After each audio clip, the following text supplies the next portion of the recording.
आज इस चैनल के माध्यम से हम देखेंगे इंटर की फिजिक्स की समांतर प्लेट संधारित्र की धारिता के लिए सूत्र का निगमन। इसके लिए हमने लिख लिया है कि समय थोड़ा कम लगे। अब माना यक्स और वाई ये दो प्लेटें हैं, एक यक्स है दूसरी वाई। धात की ये दो समांतर प्लेटें हैं जिनके बीच की दूरी डी है, यहां से यहां तक की दूरी डी है। तब प्रत्येक प्लेट का क्षेत्रफल ए है। अब माना कि प्लेटों के बीच भरे माध्यम का प्रावैद्युतांक k है। जब प्लेट यक्स को धन q आवेश दिया जाता है तो प्रेरण के कारण प्लेट y पर ऋण q आवेश उत्पन्न हो जाता है। चूंकि प्लेट y इधर ऋण आवेश तो उधर धन आवेश हो जाता है। चूंकि प्लेट y पृथ्वी से जुड़ी हुई है अतः y के बाह्य तल पर धन q आवेश पृथ्वी से आने वाले इलेक्ट्रॉनों से निरावेशित हो जाता है। अतः प्रत्येक प्लेट पर आवेश का जो पृष्ठ घनत्व है सिग्मा इक्वल टू क्यू अपान ए। अब प्लेटों के किसी बिंदु पर वैद्युत क्षेत्र की तीव्रता E equal to sigma upon K epsilon zero. Sigma का मान हम यहां से जो सिग्मा इक्वल टू क्यू अपान ए से इसमें रख देंगे तो वैद्युत क्षेत्र की तीव्रता E equal to Q upon K epsilon zero ए। ये समीकरण पहला हो जाए।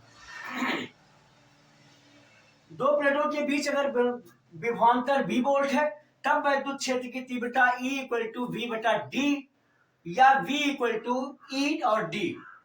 इस समीकरण एक से E का मान इसमें V equal to E D में रख दिया जाएगा तो V equal to Q D upon K epsilon zero ए। इस तरह से समांतर प्लेट की जो संधारित्र की धारिता आएगी वो होती है C equal to Q upon B.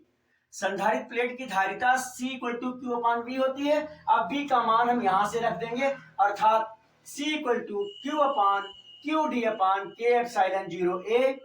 तो हम ये जानते हैं जब किसी भिन्न में पूर्ण संख्या में किसी भिन्न से भाग करते हैं तो जो भिन्न का हर होता है वो ऊपर चला जाता है। ठीक वही काम यहाँ हुआ है। Q में Q D upon K epsilon zero ए से भाग हुआ है तो ये के एप्सिलॉन जीरो ए ये ऊपर चला गया Q के साथ तो ये दोनों Q कट गए, बचा C इक्वल टू के epsilon zero A upon D farad. ये हमारा बचा। अब हम इस सूत्र से ये स्पष्ट है कि यदि मुझे अधिक संधारित्र धारिता वाला बनाना है, संधारित्र अधिक धारिता वाला, तो या तो क्षेत्रफल अधिक कर दिया जाए, यानी प्लेटों का जो क्षेत्रफल हो वो अधिक हो तो संधारित्र की धारिता बढ़ जाएगी, या प्लेट ये डी दूरी कम कर दी जाए अर्थात दोनों समांतर प्लेटों के बीच की दूरी को भी अगर हम कम कर दें तो संधारित्र की धारिता बढ़ जाती है। अब अगर हम ये इनके बीच संधारित्र के बीच अगर वायु भरा हो तो K इक्वल टू 1 हो जाएगा तो C equal to epsilon zero A upon D farad हो जाएगा। और अगर K की जगह अगर हम ये जो बीच में परावैद्युतांक इसकी जगह अगर हम धातु की प्लेट रख दें तो K हमारा इनफाइनाइट हो जाता है। समांतर प्लेटों के संधारित्र की धारिता के लिए सूत्र का निगमन था, लिख लिया था कि समय थोड़ा कम लगे। एक बार पुनः देख लेते हैं।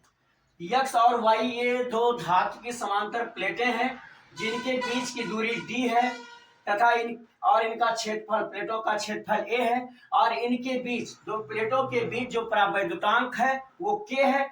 अब प्लेट यक्स को धन क्यू आवेश दिया जाता है तो प्रेरण के कारण प्लेट वाई पर ऋण क्यू आवेश उत्पन्न हो जाता है। चूंकि प्लेट वाई पृथ्वी से जुड़ी है अर्थात प्लेट के दूसरी ओर यानी बाह्य तल पर जो धन क्यू आवेश उत्पन्न होता है इस प्रेरण के कारण इधर ऋण हुआ तो उधर धन हो जाएगा। तो जो धन क्यू आवेश उत्पन्न होता है वह पृथ्वी से आने वाले इलेक्ट्रॉनों से निरावेशित हो जाता है और अतः प्लेट पर आवेश का जो पृष्ठ घनत्व है सिग्मा इक्वल टू क्यू अपान ए ये होगा। अब प्लेट के किसी भी बिंदु पर वैद्युत क्षेत्र की तीव्रता E equal to sigma upon K epsilon zero. Sigma का मान अगर इसमें हम रख देंगे तो वैद्युत क्षेत्र की तीव्रता E equal to Q upon K epsilon zero ए। इसे हम समीकरण एक मान लेते हैं। अब ये दोनों प्लेटों के बीच विभवांतर B हो तब वैद्युत क्षेत्र की तीव्रता E equal to V upon D होता है या V इक्वल टू E और D होता है। V equal to E D में E का मान समीकरण एक से रखने पर तो V equal to Q D upon K epsilon zero ए हो जाएगा। इसलिए समांतर प्लेट के संधारित्र की धारिता C equal to Q upon B अब हम Q अपान V में V का मान रख देंगे यहां से, तो C equal to Q upon Q D upon K epsilon 0 A हो जाएगा।